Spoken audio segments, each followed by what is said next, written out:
While SI has been full of unpredictable upsets so far, this is the one game that should stick. This is the one. This is the best team in Europe versus, in a way, the 6th place team from Brazil. FURIA only qualified through this event through the Latin American qualifier, and of course the top 5 Brazilian teams had already qualified via SI points. Whereas BDS, I mean, these guys have been top 2 consistently all of 2020 and even now into 2021. Yep. Stage 1, these guys have been so good, not infallible, but so good. And you know what, Jess, this is something I want to touch on, the fact that BDS represent France, and France has not won a Global Rainbow Six event since 2016. And that was Youngtus in Year 1 Season 2. Renshiro was on that team, and he is here today playing for BDS, and he might take his 2nd championship. This is BDS's best shot. You're absolutely right. They put a damn good showing up last year, and I was really impressed by them. They only got better. It has been a momentous climb to being the kings of EU. A lot of people disputed that, but they kept consistency going. Those bans on your screen, nothing out of the ordinary. That were my ban, very typical, especially in Europe.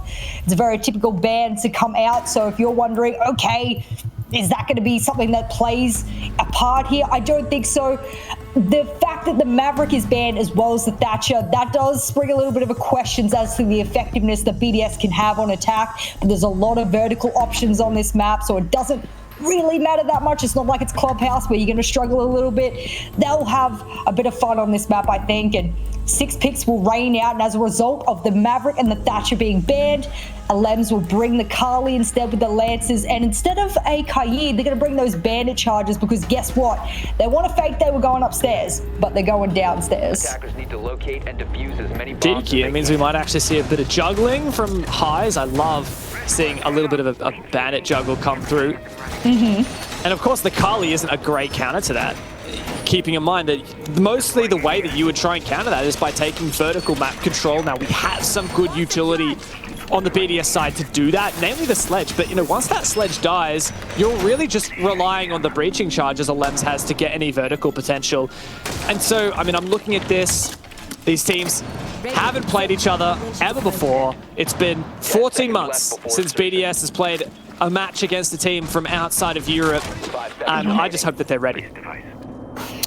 Well, there'll be a lot of Shaiko fans in chat, but there's a lot of Latin American fans who have just woken up, who are tuning into the fact that Latin American teams have been dominating today, especially on the B stream. So if you're sitting there, vamos, Furia.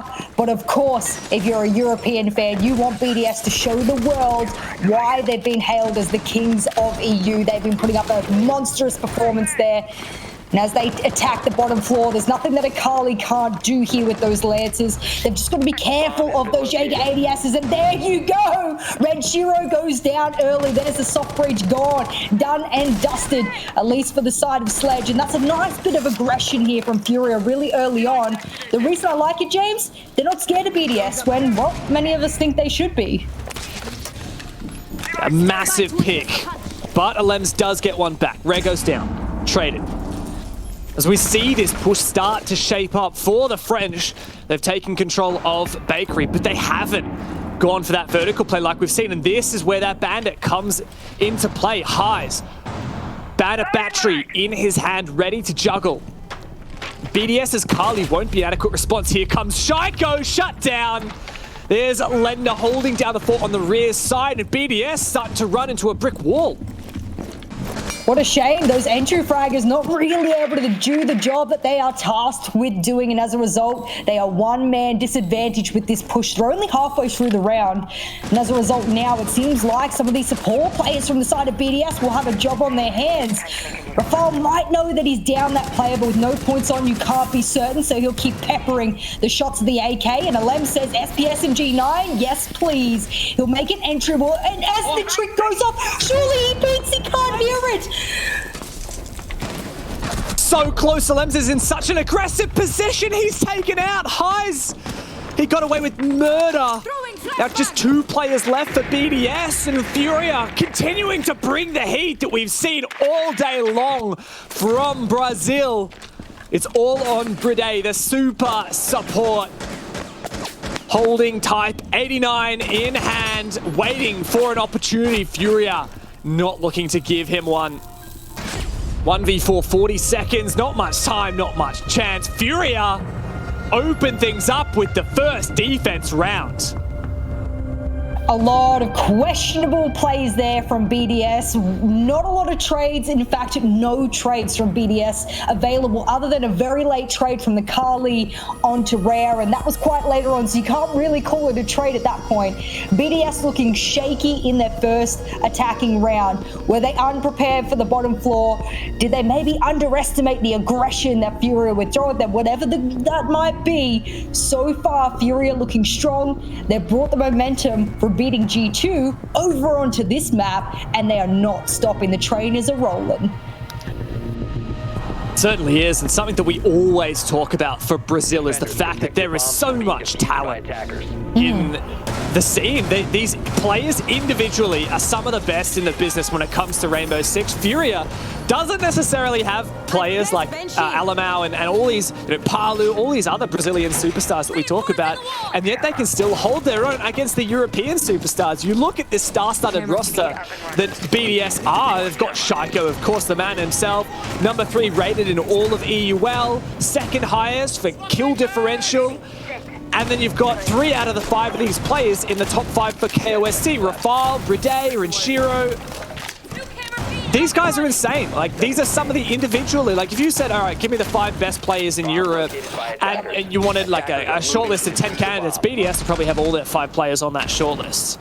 And yet it's still not enough to take down FURIA.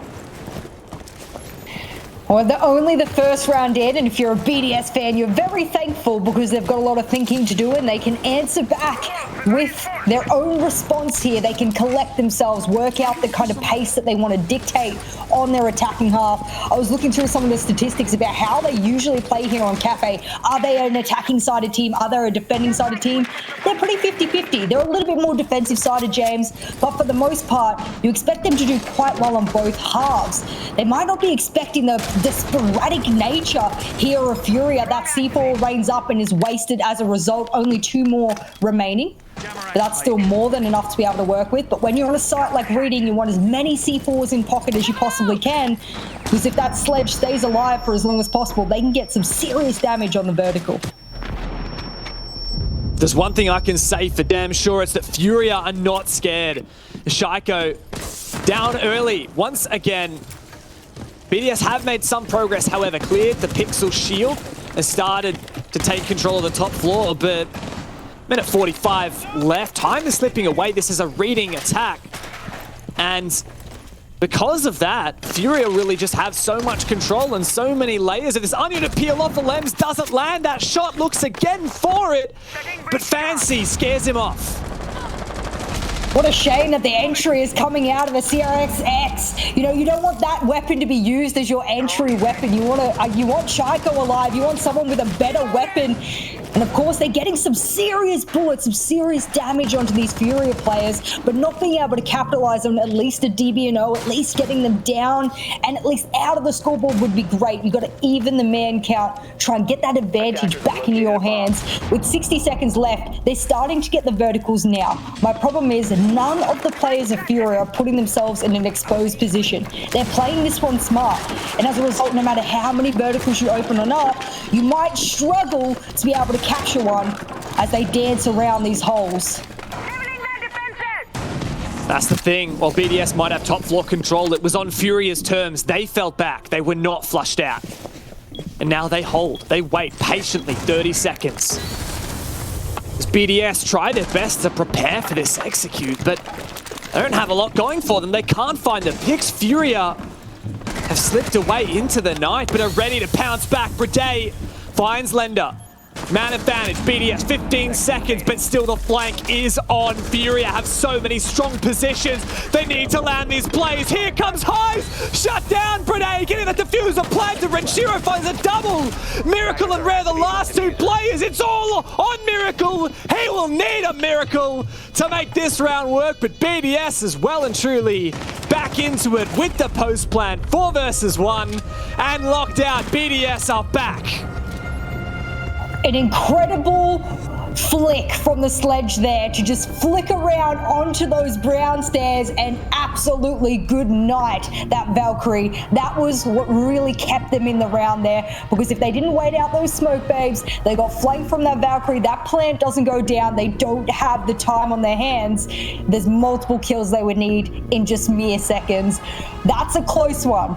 I wouldn't say so far I'm very convinced by the gameplay from BDS, but it's one round apiece now. Shaiko, he's just having a little bit of a sleeper at the moment. He's just warming up into the game, I think. And Furia, well, they were already warmed up in the previous match, beating G2. Currently, I don't know where we sit, but we will go to the top floor, and we'll see whether or not Furia has what it takes. I'm liking, though, there is a lot of reliance on that pixel spot. That's what Furia seem to want to try and hold on for as long as possible. And they've been opening up quite a few lines of sight and challenging it with, I would say, going up against ACOGs with their, you know, holographics and whatnot in sort of long-range engagements. They don't seem to fear anything. I know you said it before, James, but they don't seem to fear taking almost any engagement, and that's a positive sign. That's Furia for you, and confidence goes a long way in shooters. In Rainbow Six in particular. There's a quote for, I'm going to pander to my OS fans for a minute. There's a quote from the lovely Specker from Order, OS player, who says, it's 95% mental. And honestly, like, this game is sometimes. Like, it's 5% strategy and aim and all that, but like, 95% of it is getting in the right headspace so you can actually execute what you've planned. And so you can actually land those shots, the shots that you never thought you could. And I think if you ask any pro player, it's all about that mentality. And so credit to Furia, the fact that they're not scared. They're going up against the massive behemoth that is BDS, this French superpower. And here's a C4, love that aggression, doesn't find anything. And Lenda still so eager to peek this. This is incredible. I have never seen, not in European League at least, I've never seen so many people run at BDS players, specifically this team. Now, maybe because BDS hasn't been challenged at a mechanical level quite this ferociously before, they are really on the back foot here, and I can see that. They're questioning themselves, they're extra droning things, they're trying to make it take a step back. C4s are raining out at them in the first 30 to 40 seconds. This is something I don't think they've experienced, or I know they haven't experienced in EUL. And you said it before, they haven't really been able to have a huge showing or win anything outright in an international event. This is their chance to prove they can, but they're struggling against the Latin American playstyle here. Oh no. They certainly are. That's another opening pick against them as well. Another moment, that's 3 in a row now. Alems, though, does eventually get that refrag. BDS start to make some progress, clearing down on the middle floor, but of course we must turn our attention to the top floor at some point. Clear Pixel. Alems just waiting for his teammates to be prepared. There's 1 ADS wasted, 2 ADSs wasted, 3 ADSs wasted. That's a shot, and another! Fancy, with some fancy mechanics, takes down Alems and Rafal. BDS slapped back onto their asses. You know what? You know why that was so impressive? Not the shots, it was the game sense for me, James. He knew that once they'd thrown the third ADS, they would know it would be cooked, or rather the third flash to cook the ADS. And he peeked right where he knew the Kali was for the lance to destroy the shield. And then he swung onto the other window where the remaining player for the trade was. That game sense paired with that mechanical skill, this team is incredible to me. They are on fire. Certainly are, but so's Highs. Renshiro, nice nade. 2v4 now at 2v3. Oh, such a close shot. But we know Fancy's on the ball. Eager to peek that. Ready to use some X-Kairos. Fancy's found yet another kill. And my God, Brade, you have a task ahead of you, a task and a half. 2 shields to go up against if you're going into piano, and 2 players if you're going bar. There's no way this is happening, not even for the super support. There's the first one. 1v2 now. The player's close to lighting up, but Rare shuts him down, and Furia, my God, have they brought the fire. Something I want to point out there as well in that setup that I only just noticed in that last kill where Brunei was attempting that clutch was a lot of teams will open up and rip open that bar, whether it be with Oryx, whether it be with, you know, you got shotguns, but it doesn't matter, whatever it is. What they've decided to do for Fury is only open up feet holes. And that's a little bit different than most of the other regions for the fact that if you know there's only feed holes, you can play that advantageously from freezer, from that bathroom angle, from a prone position, and get a heck of a lot more intel from a safe proning position. I like that. And there's little micro things to the strategies here from FURIA that I've not seen before because I don't necessarily work the Latin American region. But from the few things that I've watched from them, they are doing just little things different, and it goes a long, long way. One of the things I loved, and we talked about Fancy getting the 2K at Pixel, right? You talked about his game sense. The thing I think was so cool was the fact that BDS burned all 3 of the ADSs, and the next step, of course, was for Kali to peek with the lance for that shield. And Fancy knew that that was coming, so exactly what I said. Ready, holding the angle when Alems peeks it with the lance. I mean, that is just Fancy. Incredible game right? sense. He knows. Incredible game sense mixed with the mechanical. As I said before, I just really impressed by that. It wasn't necessarily mechanical skills to hit his shots. I know Jaeger's been nerfed, at least in his recoil recently. A lot of the high tier players haven't seemed bothered by it at all. They've been able to learn it in about a week, so good on them. That's what they're pro players for. But nevertheless, this is an opportunity here for FURIA to really nail down in the first half that they are a serious contender here at Six Invitational. BDS on their attacking side usually don't struggle this much. However, we don't have a huge sample size to go off for them. So I'm not going to put too many eggs in one basket here statistically. The one thing I will say is, with these operator bans, having Maverick and Thatcher gone, you would think that the defense would be favored, right? Like, it's so hard to clear util off walls when both Mav and Thatcher are banned. It's the majority of your kind of like wall denial counters gone, and that's why we're seeing so much of the Kali. But for the first time, the Kali is gone. Well, this time they don't think they'll need it. Instead, they're going to try and put a lot of emphasis on getting this top floor control. Speed and, I guess, efficiency and effectiveness from BDS has been lacking. Alems heard the drop. It is a stalemate, and guess who wins? It's the first one who makes the step out, and that will be the Aruni going down early on into the round. First pick, a very necessary one for BDS, as they've already been the opening kills time and time again. It's about time they clap back with their own. And as a result, now they can get these kind of vertical control a lot quicker. That's the first time they've done it as well. So that's exactly what the doctor ordered for BDS. And they will start getting to work on this floor. The last attack on the kitchen, they were almost exclusively pushing from Bakery with an afterthought of VIP, but it was all very one-dimensional on that first floor. And now they're over on the map control take, ready to get this vertical game going. I think it's the right play here. Absolutely. We said speed and efficiency was of the essence here. Alems, he is on a roll. He's taken all of that anger and absolutely put it into the Shift W button, got himself inside the map in record time, and then made sure he used all of that mechanical skill.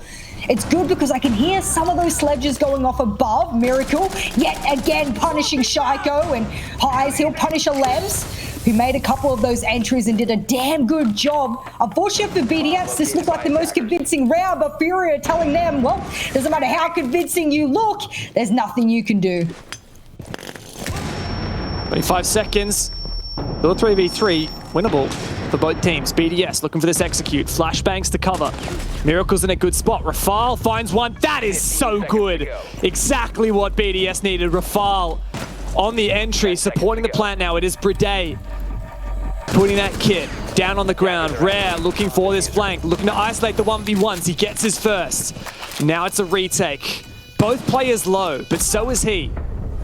A difficult angle, and Rafale finds all 3 of the kills, and BDS are back into it. There you go. This is the momentum shift that could really propel some attacking round wins into the hands of BDS. My worry is that FURIA, even when they were propelled into overtime, they looked cool, calm, and collected no matter what area of the match. If they were behind when they were behind with G2 in the previous match and managed to come back and beat them, they don't seem fussed. They just seem to enjoy playing Siege. I hate to put it so basically, but when I was looking at those player cams, I just kept saying to myself, wow, they look really cool, collected, teams all having a laugh, pointing at each other. That's the kind of vibe and mentality you want. I bet you in the BDS camp, Shaiko's sitting there going, wow, none of my shots, I'm just dying to everything. Second round, he died to a C4 that rained out through a vertical. How could he have known necessarily he would die all these different ways? I'm sure there's a couple of quiet players in the BDS camp right now who are hoping that they can step things up. But it's 2 rounds apiece. The scoreline makes it seem like all things are even Steven, but it hasn't felt that way. Yeah, I think part of that is our expectation that BDS would run away really convincingly, and the fact that FURIA won those first 2 of the first 4 rounds, and quite impressively, maybe got us a little bit too excited, but obviously it's still early days. Don't want to write this story before it's happened. Either way. And of course, I do think you bring up a really valid point for BDS. The fact that Shaiko's been a bit asleep at the wheel. 2 rounds he's been the opening pick. And obviously yet to find a kill, and he's died every single round. The question is this actually a good thing? Does this tell us that, okay, well, BDS are still managing to keep pace with FURIA, even without Shaiko, right? Like, what happens if Shaiko starts to play like he normally does? Maybe this would actually not be such a close game. We just need to unlock that potential from him. I mean, for those who don't know or haven't been watching the EUL regular season, if you look at BDS, other than Shaiko, who sits well above the rest of his team in a 1.24, all of the rest of the players sit within a 0.04 rating of each other. Bride at 1.05, Renshiro 1.06, Alems 1.08, as alongside Rafale. They're all within the closest range of rating amongst any EU team throughout the entire team. So they are incredibly closely rated, other than Shaiko, who has a plus 34 in KD, which has propelled him quite highly in the rating. Way more primed. Yeah, he's definitely a fragger. Droning, isolating this roamer. Lender, he was the opening pick last round. Shiro just doing some util clear upstairs, good stuff. Alems, close to finding one. Looks like BDS for now, they're just slowly but surely clearing util and starting to also keep an eye on this roamer as well. Not hard pushing as of yet though. No need to. That C4 rains out, doesn't connect on anyone, but it provides a really key line of sight, one that Shaiko's already died to before. So he needs to be very careful. Last time a C4 was tossed up through that very vertical. Now they need to be careful that they don't fall prey to all of these SMGs that are on the side of FURIA here. The first one to pop out will take Renshiro's life, which is a bit of a shame because the more verticals, the better, and now they have to be a little bit picky. Oh no, he'll toss down that concussion. It confirms that someone is there, and a C4 rains out to give a little bit more of a vertical opportunity for BDS. My problem is now, are FURIA going to continue to challenge these, or do they step back like they did last time and play this smart? Because for BDS, they don't necessarily have all the lines of sight they need. They're having to pixel peek things. The thing is, last reading attack, BDS managed to pull off the 3 vs 4 execute, even though they were down. And it looks like if they dot all their I's, cross all their T's, they might be able to make it happen again. Lender taken down. Bride opens up this thing. 4v4. So many FURIA players ready and primed for a flank, but BDS is so diligent. They're always watching. Bride starts to plant.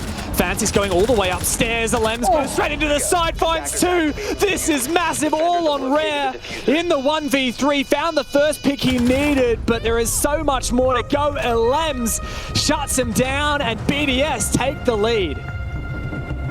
You know what's incredible to me is I am thinking back to Playday 1, EUL Stage 1 of this year, and the interview that we had with Alems after their first Playday. They won it, but what he said was, we had such a slow warm-up into this game, into our very first game of Stage 1. It just felt like it took us the whole first half to warm up into the game. Do you think, James, that's happening again here today? Because I wouldn't be surprised. I mean, Alem said it himself. They take a little while to warm up into these different tournaments, into these different competitions. Playday 1 of Stage 1 was no different. This could be it for them. They're just trying to warm into Six Invitational. It's their first game. Yeah, look, I'll believe it, but also at the same time, like we've been hyping up BDS and talking about how they've been so good, not only in 2020, but in Stage 1 of 2021 as well, with second place. But if you look at their most recent games, they lost their final 2 matches in EUL, right? A really close 7-8 to Kavana, and then VP destroyed 7-2 against BDS. So, in a way, BDS kind of don't have the greatest form coming into this. Now, I think you make a good point. I do agree. I think that the more time BDS has to settle in, the more that they'll start to feel a bit more comfortable and play the way that they've been practicing and to their standards. But, of course, FURIA, as a team that we know like to get up in BDS's face a bit, they might not give them the chance. Now, what I seem to be noticing a pattern, right? It seems that when BDS are kind of allowed to just do their attack, if FURIA kind of play the numbers game, all right, let's fall back so as to retain our man advantage, like that doesn't work for FURIA. BDS are actually really good at the executes. And so I feel like FURIA actually needs to get a little bit more aggressive. Like, just don't let BDS play the game that they want to play. Well, I have 14 plants counted on my list here in stage 1 alone here for BDS. So they are an objective-heavy team when they can get into sight and get the job done, and that's just plants. That doesn't show their opportunity for late-round executes and it finishing in eliminations or any other outcome there. That's just plants alone. So, and Bride has 10 of those different. I think it was 14 in total that I've listed, including the 2020 finals, which got delayed into January as well. So, really good objective focus here. What they need to be careful for Fantasy is that they are not falling into the same trap they felt last time. There is a secondary shield here and it is missed by that Ash charge. They do finally dispatch of it, but that's a lot of utility that was being soaked over towards Pixel and Bathroom. ADS and Pocket, that's a smart one, be placed over towards White. And now, as a result, BDS, they should get piano control quite comfortably. They should have red flank quite comfortably. They have over half the round to play with. My big problem, Lender with the C4 below. Last time he tossed it up that vertical, I'm worried about that now. Flashbang out. BDS, diligent once again. Just continuing to clear that util. That's a great nade there. But fortunately for FURIA, they backed on out. Playing quite far back at the moment. Still players downstairs, though, as you had mentioned. Attackers have located a bomb. What is the go here for BDS? A lot of info from the Black Guys. Here's a lovely C4 primed and ready. Very common one, but still catches teams off guard. Shaiko, that's a hunk of damage down. But he's still ready. R4C in hand, a minute left. A good opportunity for him now that he is still alive later in the round. Banshee gives away his position. They know he's in here somewhere, but Bride's in as well. He'll take out Miracle. He decides for a mid-bar plan as Shaiko makes his presence in R4C known, and Lenders has to back all the way up. It's a 1v3 clutch right now, James, and the problem with that is Shaiko, if you leave him alive, he does the damage, and here he is, baby, warming up in the first few rounds. And now doing that damage that BDS desperately need him to do, and Bride getting into these really key positions, which I have to highlight, not necessarily a default spot to plant either. So that really worked both ways here for BDS, and not so well here for FURIA. They're 2 rounds in deficit now, but they've had a good showing in the first half so far. Yeah, we could definitely credit FURIA, but I do think that we are getting to that point now where BDS is starting to really show themselves, show their true form, and especially with Shaiko firing on all cylinders again, obviously not, jumping off the scoreboard or anything like that, but, just doing, he's not dying first, which is a great start, and he's finding a couple kills, and he's clearing util, he's doing his job, right? And that's what we're seeing from BDS. I love that plant spot. You mentioned it. Like, that took me by surprise. I would be super confused if I was trying to, find the planter, or maybe you're in a retake, you're trying to find the diffuser, and it's over there, all the way in the bar, close up to backstop, but that's a great spot for it. Really well covered. So I love BDS. Like, they're such a smart team. They are such a hard-working team, and they have been the best in Europe for about a year now. But like we said, they haven't. Yeah, it's a long time, right? But they've been consistent, but they haven't been consistently number 1. They've been consistently top 2. Like, Rogue got the upper hand over them and said, well, sorry, Shaiko, are you running M870? I was going to say, James, stop, James. They take 5 bullets out of the 416, and they had some recall, and Shaiko's like, sorry, guys. Friendship ended with 416. M870 is my new best friend. Too much recoil, I go to shotgun now. I get up close and personal. Speaking about up close and personal, Alem says goodnight. And Highs get sent to the high heavens. A beautiful headshot with the DMR there. And Jeez Louise, what are we going to see from BDS in this half? On their defensive half, we've got an M870 shotgun. We've got a spawn peek with the DMR. Nice little double tap there over under the head of highs. This is exciting, Siege. Certainly is BDS showing themselves. And, I mean, that spawn peek is just so good. Alems has been having an absolute monster of a game as well. Now BDS just being textbook. On their defense, they can hold on for as long as possible. As FURIA, like, the onus is on them, right? But they've already lost one of their players, and they've already lost all the utility that comes with that, Sophia. It's a lot of utility, isn't it? Especially on a site like top floor, when you got to take pixel, when you got to deal with a lot of that. They're going to have to be very glad that there's 3 Ash charges to work with here. Nice little skinny little hard breach made there so they can keep the rest of those X-Caro pellets to work with. The only hard breacher on the side of FURIA, so that's why they're trying to conserve as many X-Caros as possible. No! A shoulder peek out from Shaiko, and he knows at that range he's not necessarily going to be able to get the kill. He'll be flashed out consistently here, and oh, no one is there to help. Actually, Bride is. Take it back. FURIA struggling to contest. There's Clash as well, an ever-present hindrance. Shaiko patient, not taking the long angles smartly. Rare knows a flash to come through. This could be Shaiko's end. What a play, but Shaiko down, not out. Surely there's some pressure from the rest of BDS. They've been so tight on each other, trying to refrag. And Rare finally finishes off that player. Great use of the stuns. No ADSs to protect. Now FURIA have 50 seconds to mount a push. Oh, a run through that Surya gate there. Not sure that was too wise, and I think he had accidentally messed up some of those X-Caros on the wall, but he does have to crouch through it. Oh, good use of that Maestro cam there. They do finally dispatch of it, but I believe there's one more that BDS can play with here. When you're in a 4v5, 2 smoke babes, 4v3 rather, and 2 smoke babes in hand and only 20 seconds left, James, there's so much you can do. So much for BDS to wait and hold on. Ooh, Rafal bites off a little bit more than he can chew. FURIA for the punish. 3v3 now. This is winnable. It's even more winnable now. 3v2 on for the execute. Filing through the white hallway. Rinshiro holds down the fort. BDS continue this streak.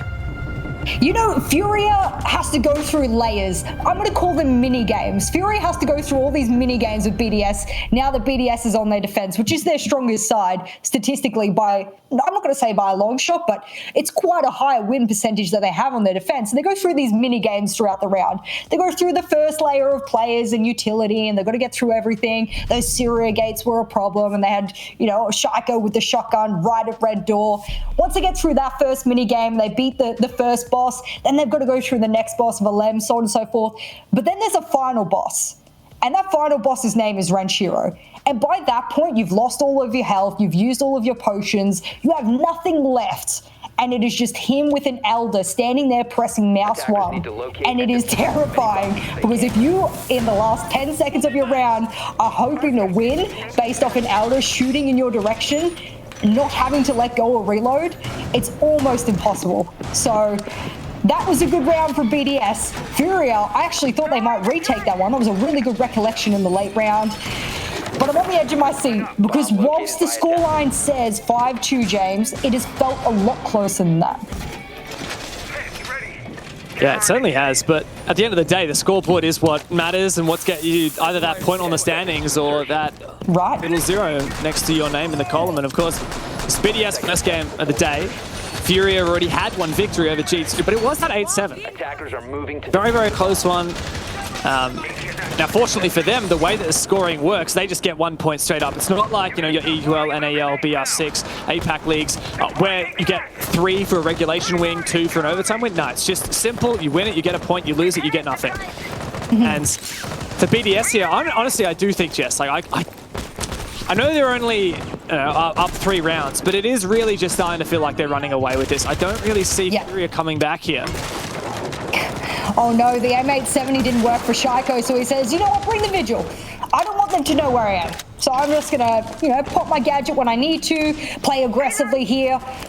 And that's gonna work really well for him, I think, because he hasn't necessarily been able to get away with these close quarter engagements that he's been trying to force FURIA into. I actually complimented them on the last map for being able to play really smart and effectively with their long-range weapons on attack specifically. He doesn't have an ADS here. If this is a perfectly cooked grenade, this could be really dangerous. And I think it was just primed. Lender's trying to warn him that there is a grenade in hand, and they are trying desperately to wallbang that minibar number 2. And of course, they're not going to be able to get to it. There's quite a lot of layers to it. So as a result, unless you impact it, you won't get what you're looking for. But Shaiko, he doesn't seem dissuaded at all. He wants this position. Yeah, I mean, it is Shaiko's position. I've heard people call out in ranked. They call this spot Shaiko because he is so well known for it, and he is so good at contesting that skylight and contesting shot. But the nade says, "See you later." You can have naming rights to the support phase at the moment, and FURIA starting to really turn up the heat. Renshiro holds on a bit longer, but he's going to drop and get out of dodge. Miracle's in a really precarious position here, and the reason I say that is he could do a lot of damage from there if he wanted to, but they don't have the diffuser in hand. And if you look over towards the side of the screen, they need a little bit more top 4 control. He's still got one more air jab to play with. It'll be really important that they get the numbers upstairs to get the vertical control. They have less than a minute left. I'm going to be honest here, James, they don't have enough time to effectively get vertical control. So if they do try it, it's only going to have to be one person. You can't commit any more people to this. There's not enough time. This is surely going to have to be an explosive execute for FURIA. I see no other way for it to happen. 2 C4s still for BDS. Renshiro, ambitious prospect up the white stairs. 2 players on site. BDS stacked together. FURIA do have the numbers though, and simple math says if they can push in and refrag, they'll have this. They find the first one. BDS really have to step it up now in the 2 versus 4. Brede has no C4, Renshiro does, he tosses it over. Doesn't find anything, a wonderful shot from FURIA. All on Brede, but the diffuser's not being planted. High starts to get it down, all on Lender to cover, and he does. And FURIA are not out yet. Who's got the more effective SMG-11? That's what this one was. Look at that. Oh, where's the headshot? Hello? That should have been a trade at the very least, but Brede, he doesn't get anything, and it wouldn't have mattered either way. And that was a good try there from Brede, who, if we look back to pretty much exactly a year ago, just less, was putting up the highest amount of clutches ever recorded in EU Pro League for a team. He was putting in a mass amount. I don't have the numbers on me right now, but I remember sitting there going, this player is unbelievable. I think maybe Hysterics from APAC, he also had quite a lot last year. It was an unbelievable amount from some of the support players like Brede that they were putting on the board. He was an explosive player last year. He's quieted down a little bit this year, but I think that's because Renshiro, Rafal, Shaiko, etc., they've been stepping up quite heavily. So you can't always be in the spotlight when the rest of your teammates are always, vying for it as well. Nevertheless, we've seen FURIA come back from a worse position than they're currently in now. Look back to the G2 game. If you haven't watched it, unbelievable. FURIA walked away with an OT win and devastated G2's chances of a win today. As a result, now they're looking to do the same to the other European team. And they can very rightfully do it here. They're just going to, pull out the counters. Yes. There's no easy way out of this for either of these teams, right? Of course, FURIA playing against BDS. There's no secret to beating BDS. If there was, then I'm sure that EUL would be paying it. But of course, at the same time, while FURIA is not a highly rated team in the global standings, they didn't qualify via SI points. They came through the open quals, and they're still making a ruckus here at SI, which is just unbelievable. And the fact that they're even competitive with the best team in Europe right now is insane. And they're not just competitive, Jess. These guys could take this. Obviously, down at the moment, just 2 rounds. But it is they can only definitely 2. come back. Yeah, and I theorize maybe the Thatcher Maverick ban made this really hard for the attack, but FURIA last round, a bit of a slow start, but their execute was fantastic, and I really don't think that they were affected too much by those bans. I think they've got some punch packing in their attacks. Good to see some hot drones or live drones, depending on your terminology for it, going in front of a couple of these players to get that top floor control. Mind you, the site is all the way downstairs, but BDS have extended themselves quite heavily across the map. A couple of reinforcements that have led FURIA to believe that they are extending themselves all the way top floor. At the moment, no. They've rotated down ever so slightly. You won't see as many players. C4 gets wasted onto highs, and rather not wasted, it'll take a little bit of a lick of his damage. And this is what I mean by the players who were top floor, now rotating down. And as a result, they're trying to do damage, but they're getting absolutely peppered from the verticals that they've made. Good trade coming out, but Bride's already done massive damage onto that sledge, which, let's be honest, James, would have opened up a lot of the floor there for Kitchen. Well, that's the concern, right? The only more soft breach for flooring really is the 2 breaching charges that you've got on highs, the Zoph. But you could use the 2 breaching rounds from the Ash, but then you're not using it to clear like that bulletproof camera or the shield that are on site, no doubt. And that gets a bit scary now. FURIA got to get to work on this attack. With 45 seconds left, that's actually a lot of time to work with here. My trouble was that, yes, when you lost the sledge, you lost a lot of time, and, well, you're going to struggle if there's any wall denial. They are so lucky there's probably only going to be a new jammer. What was the Lems doing, trying to back himself up, hide? But that didn't work out to his favor, and Shaiko, haven't seen him on the Malusi for a long time, but FURIA sets him into the ground, and as a result, now it's a frag fest. You got a 3v2. BDS has time on their hands. That's their third teammate here. Drop Rafal has to hit his shots. No. Don't turn your back, buddy. You've got to hit him, and he does. And they've dropped the diffuser on the hatch. It's a 2v1, James. They have to hit their shots. Oh, and there it is. Worried. That was a miracle if I've ever seen one. We weren't worried. And Shiro. I'm terrified right now of FURIA, Jess. I am absolutely terrified of what they can do, because even when BDS have a fantastic roam, even when they delay time, even when they find a pick, FURIA are there for an answer. Oh, the moment the Echo turned his back, I thought to myself, no, where else do you think they're going to come from? There's still a Syria gate on the double doors. The wall in freezer is not open. The only thing open is the freezer. They can't come from anywhere else. Hold your gun sky high, my friend. That could have been a different outcome as a result. And now FURIA are slowly closing the gap the same way they did in their previous matchup against G2. If there is kryptonite for European teams, it's Latin American teams, and they're showing it here today. That's for damn sure. One step closer to evening this up. BDS only 1 round away from that match point, but FURIA is not making it easy for them. In fact, FURIA is making it a headache. I just can't believe this, Jess. Like, FURIA and Team 1 are the bottom-rated teams out of the ones we have here from Latin America, right? Correct. On the B stream today, we haven't been watching FaZe, who have just won 2 back-to-back seasons in BR6. We haven't been watching Team Liquid, who have just taken the Copa Elite 6. We haven't been watching MIPR, who have also been on the rise. This is just crazy to me to consider. And even NIP, I didn't even mention NIP. You know, that team that were runners-up at Six Invitational last year. Oh, yeah, that team. This is just ridiculous. This is what FURIA and Team 1 can accomplish. It is unbelievable, the firepower in Latin America, and I didn't underestimate them coming in. It's not that coming into it, I didn't think Latin America wouldn't make the finals. I just didn't expect all of the teams going to have such an impact. I thought it would be top heavy. Yes, I thought it would be Team Liquid and FaZe, maybe a little bit of NIP here and there, but I did think it was those 2 teams who would run away with predominant amount of wins. Now I'm eating my words, and you know what? I'm happy to eat them. I'll eat them every day of the week, breakfast, lunch, and dinner.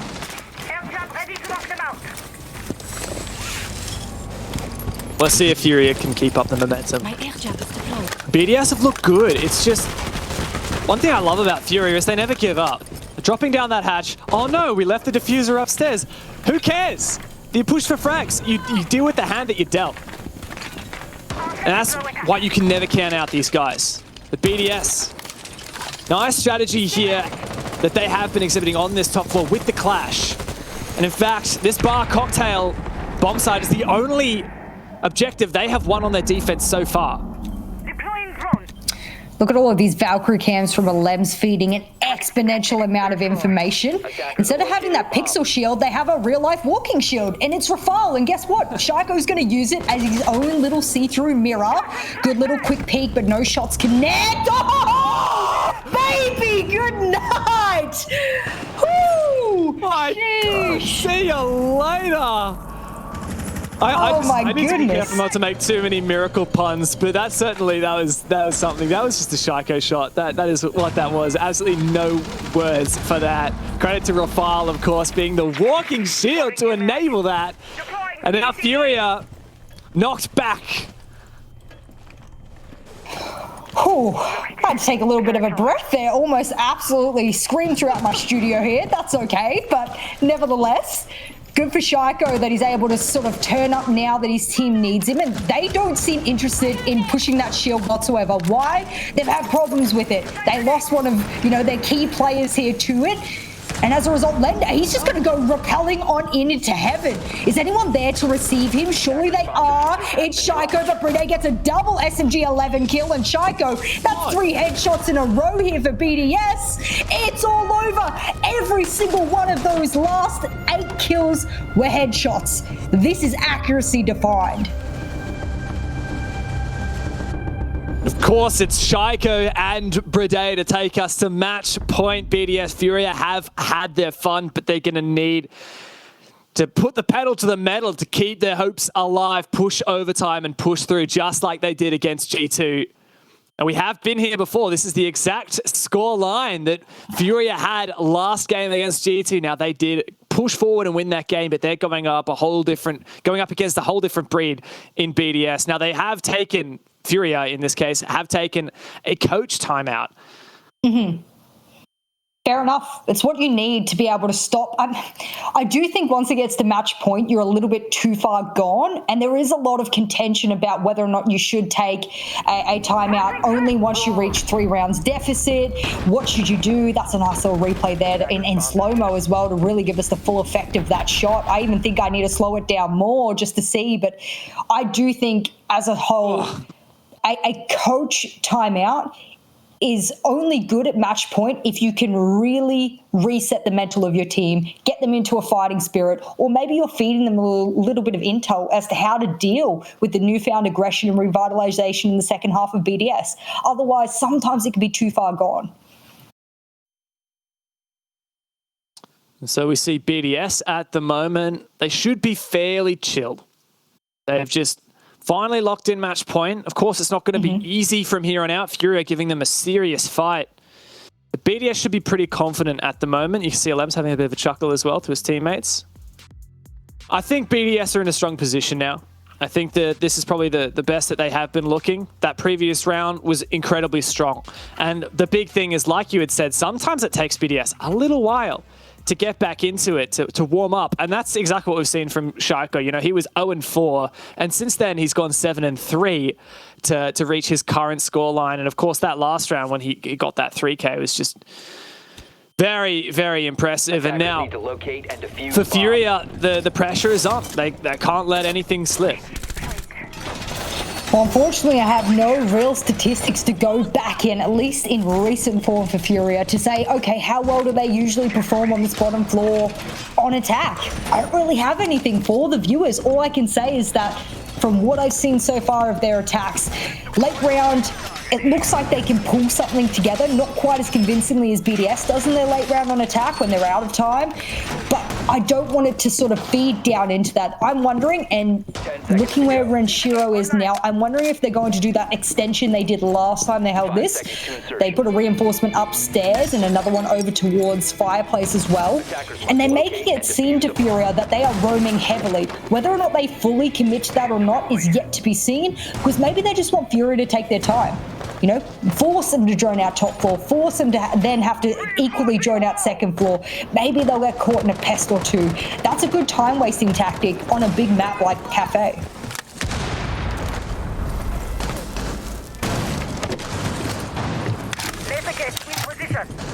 And this is where it comes down to FURIA. BDS looking in their element, holding on the red stairs. Shaiko A player that was the first victim of many around early in this game, but now he's stepped up and the Shaiko that we know and love and fear. Fancy on the rappel. Drone goes through. I'm not actually sure where that drone was shot from. But still, he progresses forward. The Mozzie peels back. Great usage of these Aruna gates to slow somewhat the push. But of course, this is a very extended roam from BDS, and it just seems like so much time is being wasted. Well, they're going to commit some of these C4s below, as we saw them do last time. This strategy hasn't changed by any means, but they're trying to get some early kills so that once they get down to the second floor, they're missing something like a sledge or something like the breaching charges from highs. That's why they're using the verticals. There we go. Alems is able to get that early pick. I don't want to say it's just onto the Nomad. That's the pick they were looking for. The sledge out and done and dusted. That's what they managed to get last time they held bottom floor. It's a huge pick. Hatch is already open for them, but if you hold that drop, it's all yours. So I do think when they are limited to only a couple of breaching charges and Ash charge, they're not going to be able to do too much. Highs is going to commit one whole one towards the red angle instead, and the other one will be committed towards that sort of sinks area. And as a result now, all they've got is one Ash charge left. Attackers have located a bomb. Bit of time to work with, but like you're saying, not a lot of that util. Fancy didn't bring breaches, brought the Claymore. He's going to get punished for it. Here comes the breaching round. Gets a bit more vert, can punish that aggressive position, drops on the back of it, sprays the player a coffee, doesn't land the kill. Fancy in the bomb site, marching forward into dishes now. There's the player a coffee taken down. This is the chance FURIA have been searching for, but BDS, they have the Yokais. They have a C4, actually no C4 left. Shaiko pushes on in, takes damage. Can't find the player at dishes. There's maybe a chance here for FURIA. 20 seconds left. Rare pushing down that diffuser. Here is the Yokai ready and waiting for Rafal. And the second one coming in as well. Rare doesn't have eyes on it. Shaiko finds the pick. This could be it for BDS. High's going to have to go massive. But BDS isn't going to give him anything. The Yokais may well win this round. Shaiko closes it. And that is BDS shutting down the Latin American dream and taking their first map here in the Six Invitational. Well, we expected them to be Europe's greatest hope for a win here at the Six Invitational, or at least to make playoffs and do some serious damage. Finally, they have stopped the Latin American domination, at least on the B stream, the first team to be able to stop one of the Latin American teams here on the B stream. I have to emphasize it again. We cannot, cute little, look how hyped they are, even after a loss. Mind you, they beat G2 the map before. They've walked away with one win, one loss. That might be a lot more than they were expecting, considering they were one of the lowest rated teams, as we said, coming into this, putting a lot of rounds up against BDS. That is a fearsome team. Both Team 1 and FURIA have really incredibly impressed me today. The Latin American region is one that has grown just way more than I expected. Yeah, a lot to be proud of there for FURIA, but of course it was BDS who took it home in the end. And for any EU fans out there, maybe a bit of a sigh of relief. You know, today started off good for EU, actually. Empire took down Liquid, who saw that coming? But since then, you know, not quite as much as the European fans were hoping for, but BDS do take it at the end of the day. They might be favorites for the tournament, but they have a whole lot more matches coming up. We have another game coming up in just a moment, so don't go anywhere.